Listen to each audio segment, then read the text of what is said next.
You see, this emblem around my neck represents power. I mean, it's a phone charger, so it does represent the transfer of power. So when you see this emblem, respect the emblem. They call me Chuey Chu for BellaNaija, and I'm about to go speak to another man who knows a thing or two about respecting the emblem. Here, we have General Pere.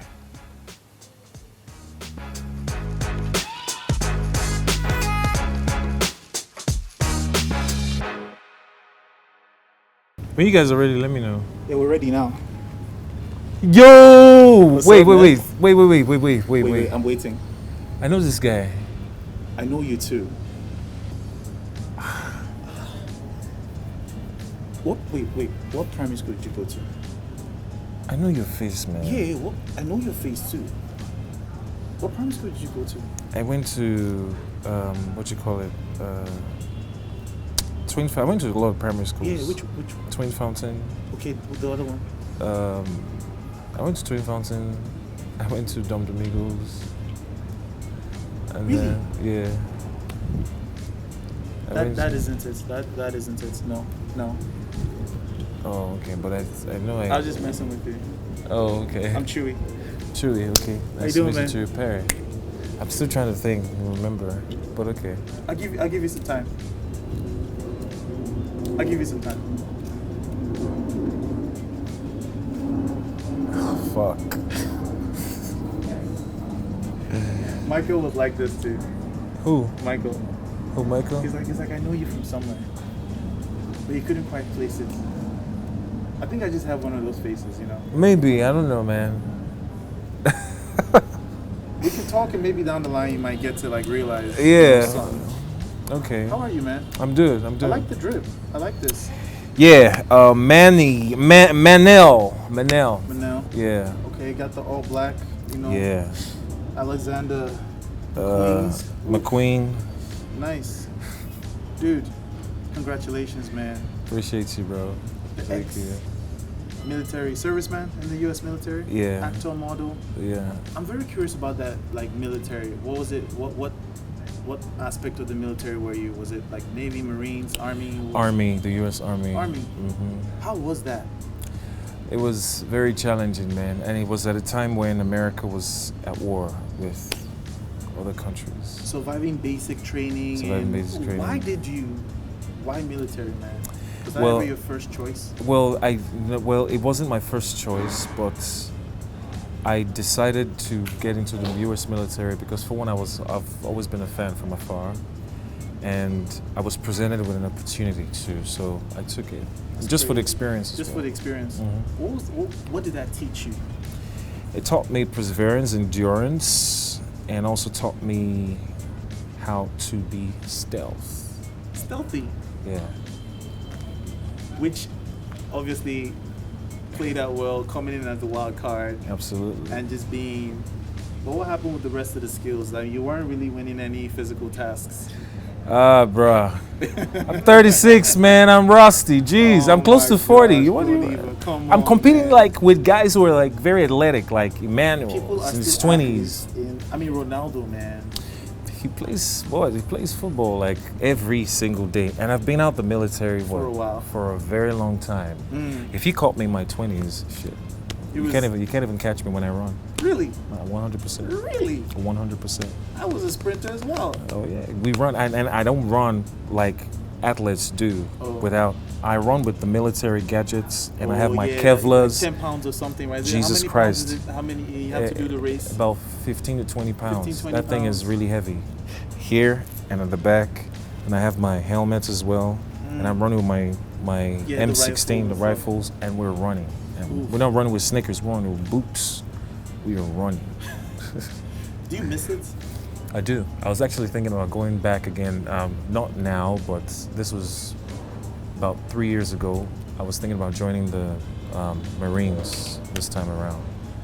But the Marines? Yeah, the U.S. Marines, but I was like, For context, could you let people know what it is to be a U.S. Marine? For context, U.S. Marines, you got to be extra tough. They're the first to go. If there's any chaos, the first Top to of the go. line. Top of the line. Top of the line military. Yep. That's crazy. Yeah. So now, you went in the house, Mhm. gave us mad content. This guy, you're a very polarizing figure. I Was mean, that? obviously you've heard the Runner-Up Pere nickname. Yeah. How do you feel about it? I love it. It's patriotic. Is it? Yes. I love it. Okay. love it. Now, the way you were interacting with people, like socially in the house, how was it? How was the adjustment for you? And was your time in the military a factor into the way you conducted your reign? Well, interacting with people, of course, I was in an environment, in a social environment, and I was with people who I never knew. Mm-hmm. And, you don't know how long you're going to have with them. So, and then you're being watched. So there were a number of factors too. A lot of people, including myself at first, I was very conscious of the fact that I was being watched and Cameras, the microphones and all that stuff. And you're tempted to want to withhold a little bit of yourself. And in so doing, you don't give everything that you have and you don't make people see you for who you are. Mm. That really affected me in the first few days, but I finally settled in and I was like, whatever, screw this shit. If whatever I say, do, I don't give a damn. How did you get yourself to get to that level of relaxation? Well, for me, I had to decide. I said, I don't want to come out of here Mm-hmm. and not have people see who I really am. I'd regret that. I want to make the most of the moment. So for me, it was a mental thing. I had to really mentally tell myself, you're in this place now, and the reason you're here is for people to see you, not for people to see someone else. So it was all mental for me. I had to bring myself in there, and I psyched myself. I said, hey, okay. I just let myself go. Yeah, you were the topic of debates all over social media, especially during your reign. And it's like, it was a beautiful thing to watch you unravel, because you Right. started out like the autocratic leader, and then you kind of softened up down Right. the line. Did you Yeah. kind of sense, the tension in the house, and you felt like I'm outnumbered here, or what was that switch for you like? Okay. It was really beautiful to see. Okay, so I'll explain something to you guys, right? Please do. I am, by nature, I'm a very calm person, but I can be very firm and assertive. Very. And when I find myself in a position of leadership, I like to always be very assertive, because a lot of the times people take my calm nature for granted. Mm-hmm. And I'm with people as well who I studied a lot of them, and they have very fierce personalities in the house, very really strong personalities, and I didn't want a situation where they take the calmness for granted. So I had to be a lot more firm in my leading, or in exerting or demonstrating my leadership, or whatever you call that word. So it wasn't as if I was trying to control the house, no. It wasn't that at all. But I was just wanting to be very sure that they knew that me being firm, me being quiet and calm was just not, I wanted to be a lot firmer. Yeah. And I like the way you're calmly just breaking it down for me right now. It's so soothing. Like, I feel like I should have calm music. We should be drinking tea and just Absolutely. breaking it down. Yeah, and with some biscuits as well, Right. So it is what it is. So I have to ask you, what was your biggest lesson in your time in the house as a leader, going through the motions? What were the biggest takeaways for you? The biggest takeaways for me. And a humbling moment for you. Humbling moments for me. In that white room, in the white room, knowing fully well that I could be going home. But the only thing that was going to either stop me from going home or make me stay in the house, or make me go home rather, was a toy truck. You're So toying f- with your future. Yeah, I'm telling you. And I was like, it really tested my endurance, and that experience itself actually taught me how to really endure. Because it wasn't as if Biggie turned on the green lights as soon as I got in there and gave me the breakdown. He really, and the entire room was white. That thing gave me fucking. It reminded me of an experience I had years ago, you know? What was that experience? I don't want to talk about that. Okay. Right. So it really taught, it tested my endurance and really taught me how to really endure a lot more. And yeah. And you know, that period was the craziest period. Did you hear about, like, now you're out, did you hear about, like, what happened? There was a whole riot. I heard, Lane. when I got out, I heard that there was a riot. And they were this close to being eliminated. You came in higher on the votes, on the vote counts with Angel originally, and you both go into the room. And she beats you in the toy truck game. And you were practically out. But then he changes his mind. And you come in at the top 3. It's really remarkable. It is. How does it make you feel knowing that you were this close to just... Man, I don't know, but I guess I just had some grace from God. I'll just put it like that. That was just grace, because looking at it, I don't think I did anything special to have made Biggie change his mind, to be honest. I think it must have been the fans, if you ask me. Maybe the fans, and maybe just Biggie's just a great guy, you know. Really? Cool guy, yeah. I What mean, times he got on your nerves? Biggie. Yeah. Let me see. I asked Biggie for a few things. He never gave me till I left the house, but it's okay. Like what? I asked Biggie I needed a brand of, a particular brand of toothpaste. You know. What does it start with? I'm not gonna say. Letter, first letter. No, not necessary. Why that particular brand of toothpaste? Because that's what I use. That's the only thing you use. So how did you deal with that? Did it make you uncomfortable sitting in that house throughout with... You didn't come with your own toothpaste? No, it didn't. No. You weren't allowed No, to. I did. I went in with mine, and I eventually used mine. But mine finished while I was in there. So I used close-up. Close-up is actually good. Yeah. Okay, I see what you did there. Yeah. I see what you did there. You're really just in there. Yeah. Do you ever relax? Do you ever, like... General Pere, the guy always in control, always just... What does the softer side of you look like? Soft side of me, I usually relax. I do. I chill. Because I mean, you can't be uptight all the time. You gotta relax, chill. If relaxing, I'll probably be at a park, or maybe at a bar. Maybe, yeah, a park. At a bar, or maybe even by the poolside. When was the last time you cried? The last time I cried was in the house. No, I don't think anybody knew. Really? I felt the pressure in the house. And there was a moment when I felt like the whole house really hated me. And that wasn't what I wanted them to see. I was really trying to give love.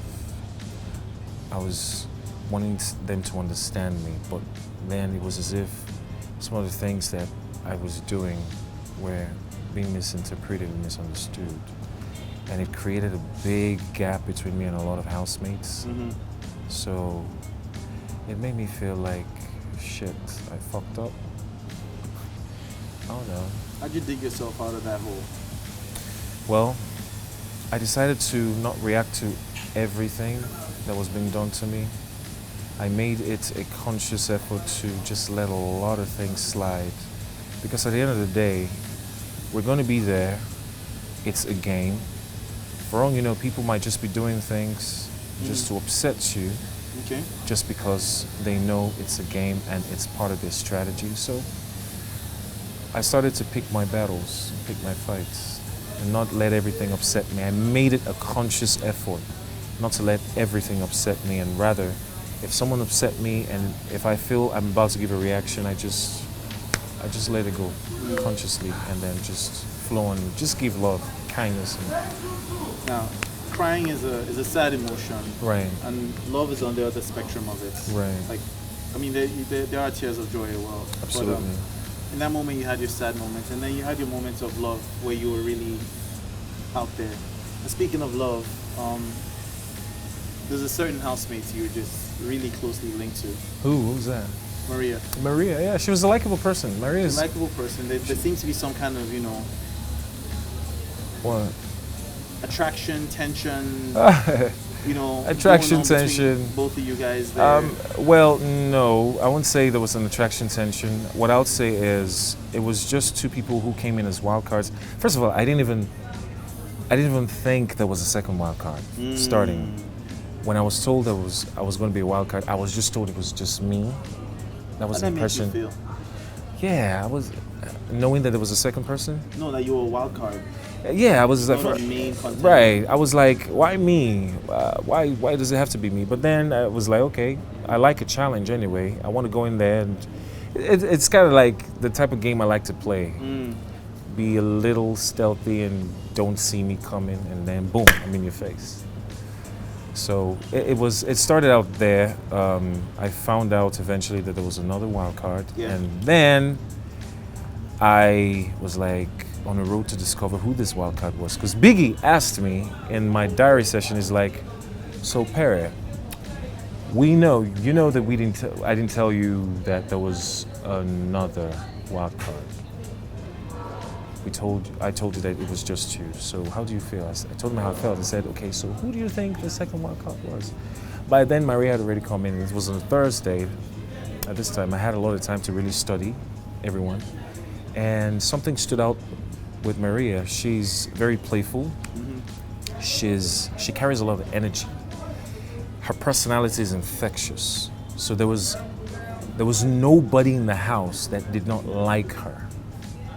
Really. A lot of people may have been intimidated by her because she has that personality that's very, So she was likable.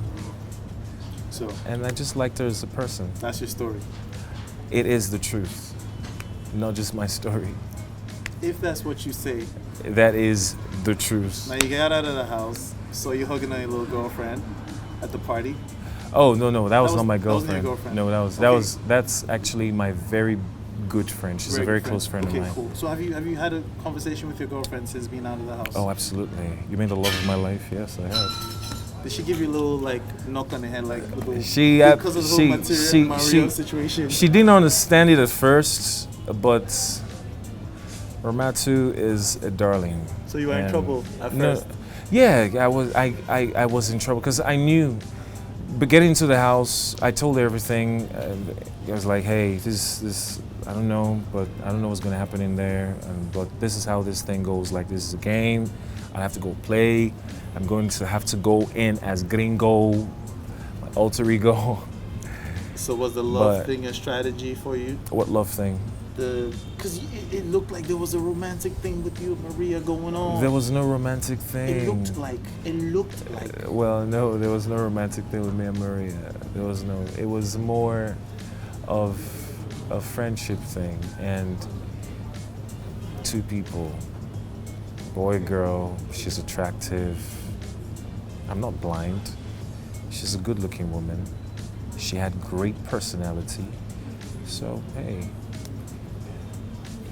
I didn't think of her in any other type of way extra. Than you would think of Ramatu. No, Ramatu is the love of my life. How long have you guys been dating? I've known Ramatu for years, but we only just started dating sometime early this year. So it's still kind of fresh. Yeah. And then you left her and went off to war. Left her and went off to war. And when I was leaving, she's like, oh my God, are you gonna just go like that? She wanted to come down to Nigeria to stay with me before I left for the Big Brother show.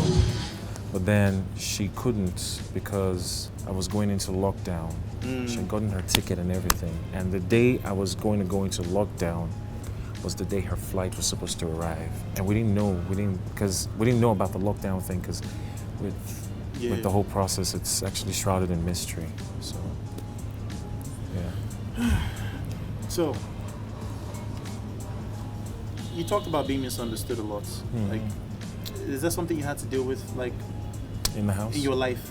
In my life, general, yes. Are you generally misunderstood person? Yes. And you know, it's a good thing you asked the question because a lot of the things that eventually happened in the house was actually a mirror.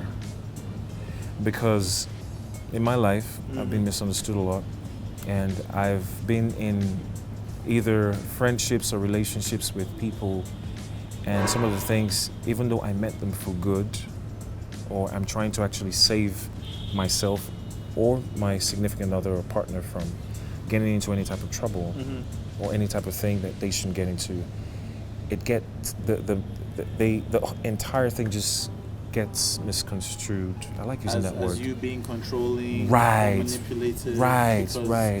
It's like you have a God factor or a hero factor. You're trying to save them from themselves. Well, would you say that? Well, I wouldn't put it like that, Not but a okay. God factor, but like a hero factor. Right, maybe you're trying that. to stop them from making mistakes. And saving my own self too. Because it spills over to you. Exactly. So, and then the whole misunderstanding thing, and then I just retreat because I'm a Cancer.